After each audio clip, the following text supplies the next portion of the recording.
Welcome to The Real Life Buyer. In this podcast, you will discover interviews with procurement and technical experts, business owners, entrepreneurs, and thought leaders. These experts will help you to develop and grow, accelerate your career, improve your business, save money, and buy smart. Now introducing The Real Life Buyer, Dave Barr. Hello, and welcome to The Real Life Buyer. In this week's podcast, I am welcoming Nilianjana Bhowmick, Executive Director of Consus iTechnologies. Nilanjana has an MBA from Manipal Academy of Higher Education in Dubai and holds a Bachelor of Sciences degree in Economics from Calcutta University. Nilanjana now pursues the objective of having Consus as the preferred hiring partner for multinationals around the globe, with their exclusive hiring systems going beyond the traditional headhunting approach to establishing a network within communities. Nilanjana's strength is a commitment to aligning with her clients' business strategies. She believes her biggest asset is her team, who use innovative recruitment methods by incorporating technology into the hiring process. So in this week's episode, we will be discussing how to secure gender balance in recruitment. So without further ado, hello Nilanjana, and welcome to the podcast. Hi, Dave. It's nice to meet you. Hi, I'm glad you're all together today, and you're actually broadcasting from India, which is lovely. Very nice change. This is something I was looking forward to, Dave. It's an honor to be a part of your show. That's lovely. Thank you very much. So, just for our listeners, obviously you're not aware of Consus and obviously yourself. Would you mind giving us a little few minutes and tell us all about what you do? Sure. So, Dave, going back to my Nielsen days, I was part of AC Nielsen, where I used to be involved in number crunching, analysis, which used to be my passion in those days. I practiced market research and analytics for 6 years. And after that, I joined Consus recruitment in 2012. Moving from analytics to recruitment was a bit offbeat move, but I would say that it has been the best decision of my life, and I've never regretted it ever since. I'll tell you about Consus, and then you'll know why. So Consus is a talent management firm based in United States and Canada, across Southeast Asia, Middle East, and India. What we do is we hire for our clients. Our clients are spread across geographies. We work with global system integrators, FMCG giants, banking institutions, software companies. What we do for them is we headhunt the most sought after skill sets in leadership roles. So we are trusted hiring partners for our clients across the globe. Our recruiters have a keen eye for skill and quality, and we are a team of passionate people in recruitment. Consus is about making room for people who have got the initiative, courage, and determination to pursue their ambition. We develop an environment of trust where literally honesty and integrity are the values that we appreciate, and a decade and a half later, the leadership team of Consus still stands intact. Our achievements have been, I would say, 90% customer retention, a huge talent pool that we have built over the years across 55 nations, our leadership hiring proficiency, our industry agnostic approach, and our diversity recruitment imperative. Okay. Sounds really interesting. So obviously you have some jobs and vacancies, and there are probably people who will reach out to you on a tentative basis, even if they don't know there's something for them. So how does an applicant actually reach out to you for these opportunities? Okay, so applicants who are looking for job change can always register themselves on our portal, which is consus-global.com.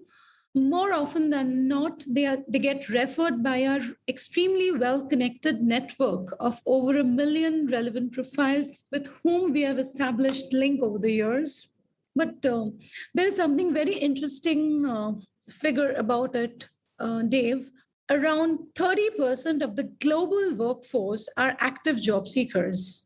But when you reach out to 87% of both active and passive job seekers, you'll see that 87% of them are open to new job opportunities, which means that although we active job seekers are the ones who reach out to us, but we do reach out to all of them. So the way we reach out is by advertising on social media, on various professional groups where professionals can look at the job openings, and if it matches with their profile, they can directly apply on those.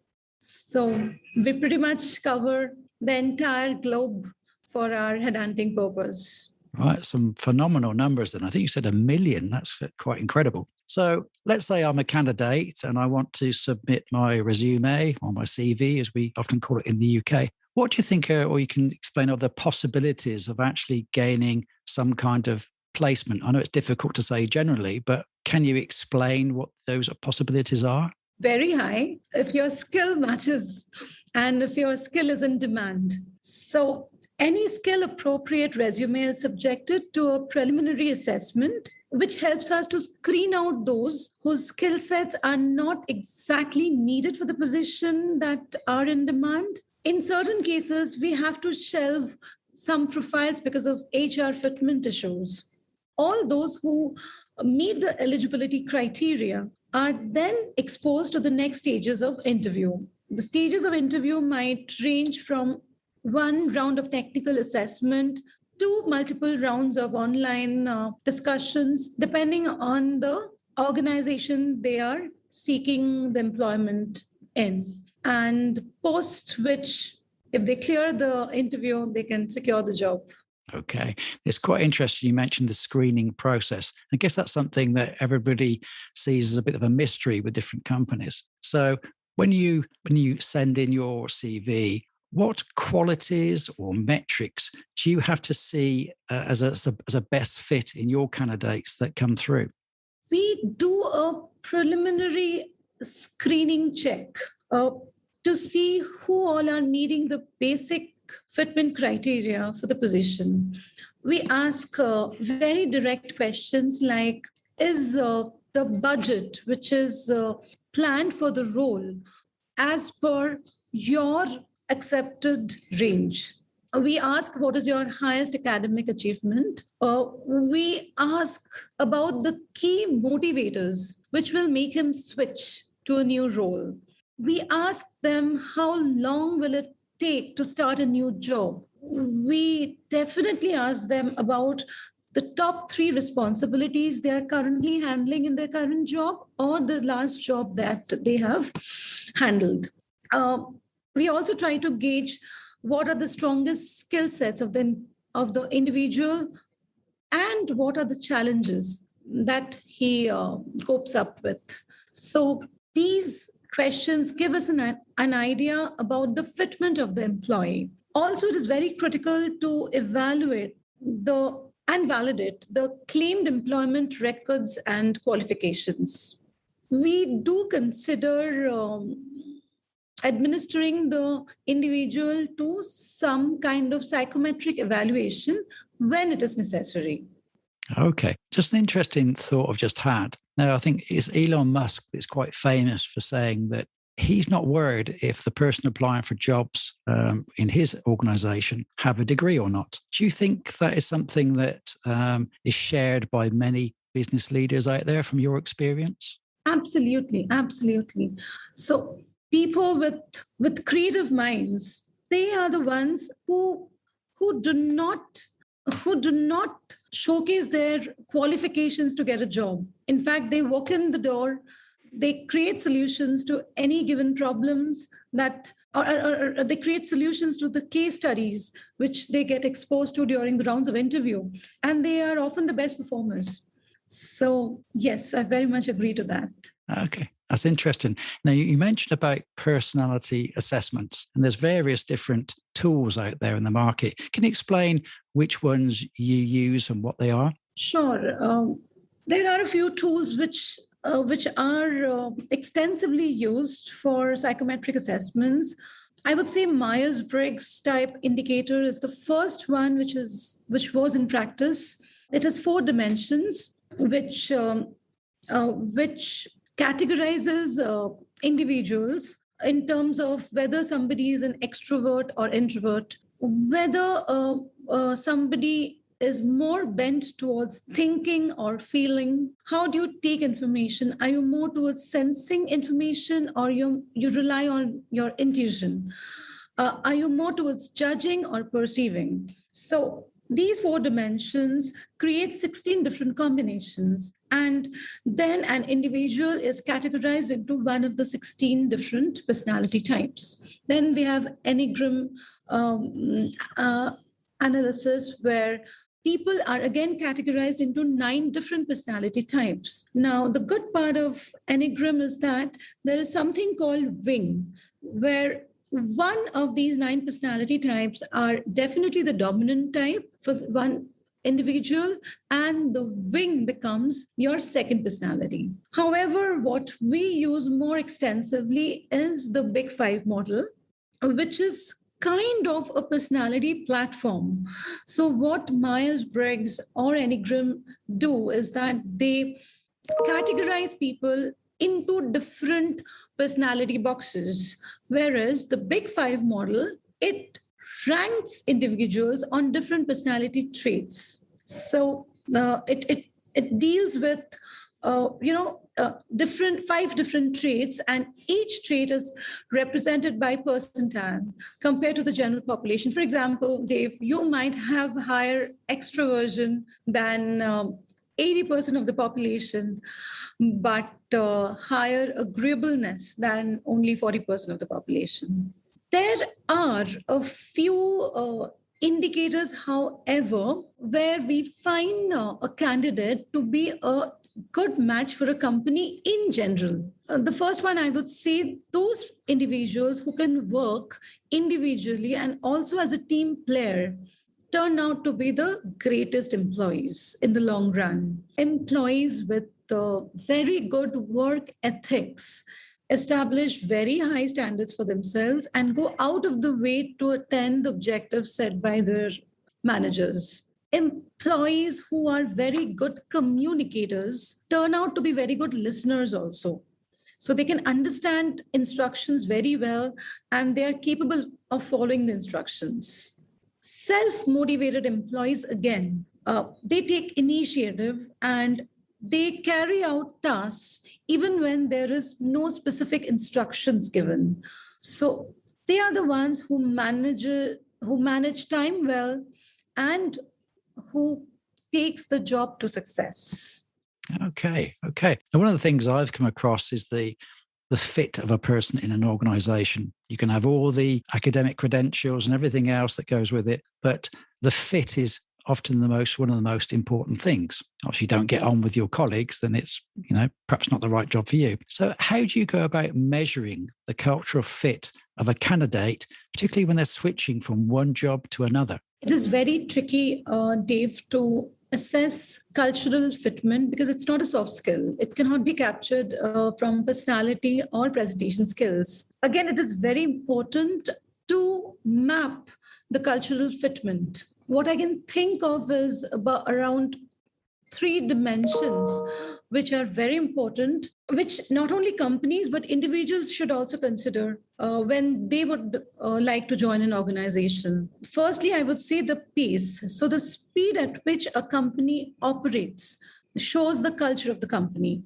So some companies are very swift in making decisions. They put their plans in place in no time, whereas the stable organizations, they are the ones that take time to adopt changes due to the lengthy review cycle. So a person has to judge himself whether he is more towards stability or he would like to take up new challenges, and accordingly, the individual might choose the organization to go with. Some firms, again, are better equipped to adjust in changing market conditions. people who can create some kind of rhythm, some kind of organization out of chaos are more suited for these organizations, whereas rigid structures are meant for allowing improvisation only to a certain extent. So again, the individual has to decide whether to what level of rigidity he can cope up with, and accordingly choose the organization to go for. Other aspect of cultural fitment, I would say, is mentorship. A mentor has the single most important influence on an employee's motivation and performance. So if during the rounds of discussion we discuss about the mentor's role in a person's previous employment experiences, then we can get an idea about the culture that individual has been exposed to, which can reduce any kind of potential dissatisfaction and conflict in the current role. So yes, so these are the dimensions of cultural fitment which can be assessed.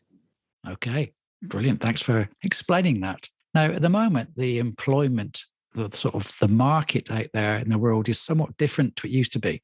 If you look back a couple of years ago, and the landscape has changed dramatically. And the levels of employment or unemployment, certainly at the moment, I can say from the UK is very low. And I can see businesses struggling to hire. So what would you say at the moment are the challenges that you face in hiring, and how do you overcome them? The first thing I would say is the growing need of qualified candidates. So companies who need to fill their positions with good candidates need to look beyond their boundaries. One positive outcome of COVID crisis is the massive technological pivot that has taken place, which helps recruiters to tap into global talent from anywhere across the globe. So companies should take advantage of this, and they should publish their jobs on social media, global platforms, and they should extend their opportunities to talent across geographies and boundaries. In other words, we should start being a part of the global community. Next major challenge is finding the ideal candidate. So companies are busy making very elaborate job descriptions where each and every aspect of responsibility is mentions to every degree of specification. So that makes the recruiter find the ideal candidate next to impossible, and the job remains vacant for most part of the time. So the solution to this will be limiting over specification of the job description, which will make the recruiter find the perfect candidate. Hiring for diversity and inclusion. So diversity is the range of human differences based on gender, race, ethnicity, sexual orientation, and more. So diversity is bringing people together from different cultural backgrounds. And inclusion is creating an environment where people from different diversity indices are respected, are given equal opportunities so that they feel included. So companies should seriously make an effort to attract and hire a varied range of applicants.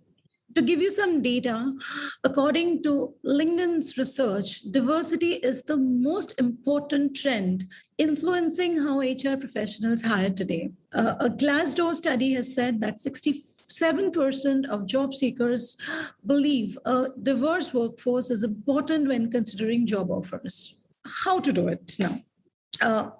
Companies can create landing pages where people from diverse backgrounds can talk about their story, about their success stories in the company, and that will make everybody interested in joining them. Last but not the least, I would say gender balance. Companies have started to recognize the importance of gender balance.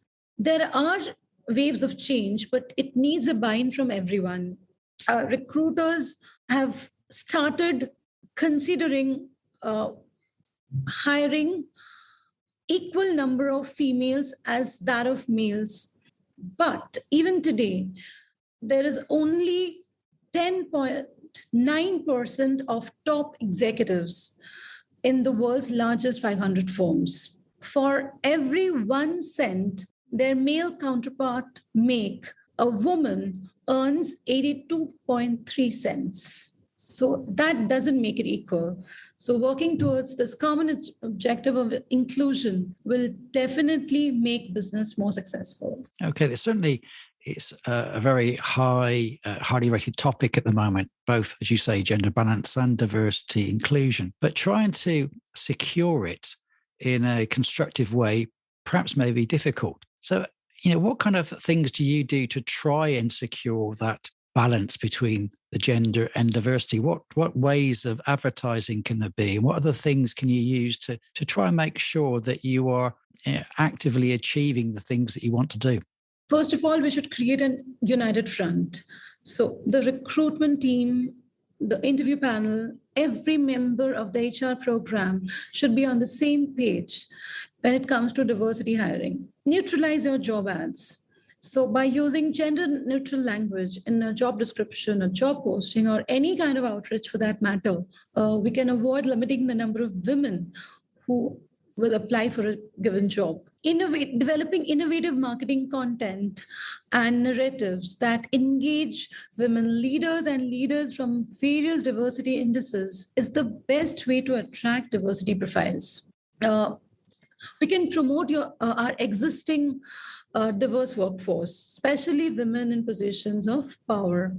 When people consider joining an organization, they want to know whether there is room for their personal and professional development. When they see women in ranks of power or diverse backgrounds and ranks of power have walked the path of growth and have achieved success in the organization, they do follow.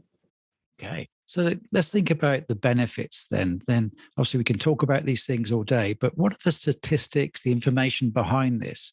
From your experience, from case studies and such, what are the benefits generally that organizations derive out of gender parity that you mentioned? The benefits, I would say the most direct benefit is that companies with more women across in their board have outperformed financially companies with fewer women. In fact, organizations with diverse management teams generate 19% more income.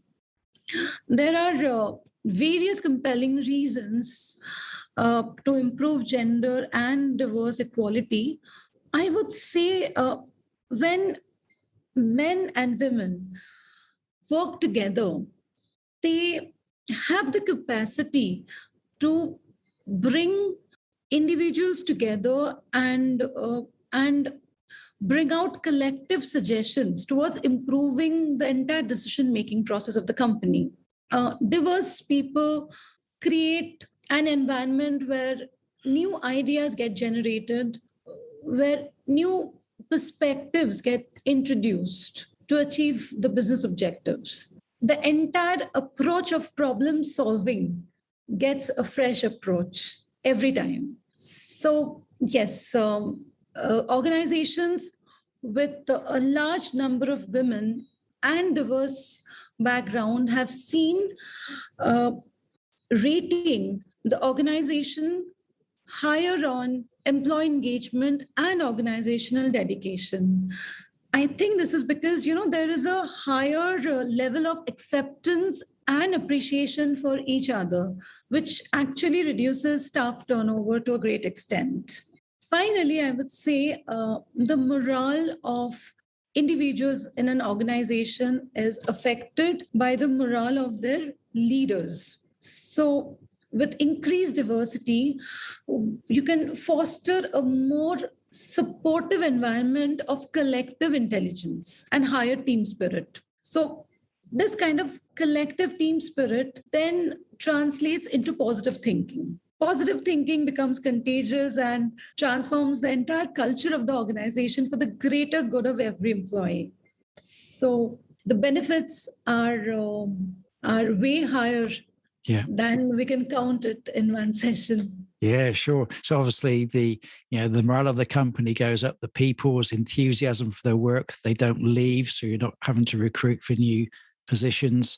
It's just a nicer environment where people work. You're sharing different ideas, different perspectives, I guess, and challenging the status quo as it has been, and hopefully coming up with some new ways of tackling new challenges. So it sounds a lot more exciting than perhaps the stale way of doing things previously, perhaps. Absolutely. Brilliant. So let's just clarify to the listeners, if anybody wanted to find out more about Consus, who want to be a potential candidate or even a client, perhaps, so how would they go about making contact with your organization? You can just reach out to us at consus-global.com and we'll get back to you within 24 hours. Okay, there's quite a commitment there. That's fantastic. There's an awful lot of things I think we could tease out of the discussion today. There's lots of information, I think, where people need to mull over some of the points you made, and some of these statistics are quite fascinating. So I'd like to thank you for sharing the information you have, and hopefully people have got a lot more things to think about, at least, when they're looking at gender balance and diversity. Thank you so much, Dave, for inviting me. No, you're welcome. It's been a lovely time. And hopefully we'll speak again sometime. Sure. Take care then. Bye. So there's another Real Life Buyer podcast. I do hope you enjoyed it and it's given you some ideas and inspiration for greater action and achievement. If you are a purchasing or a supply chain professional, business owner or director, come and join my Facebook group, the Purchasing and Supply Chain Community Hub, a safe place to engage with like-minded, friendly people. See you soon. Bye.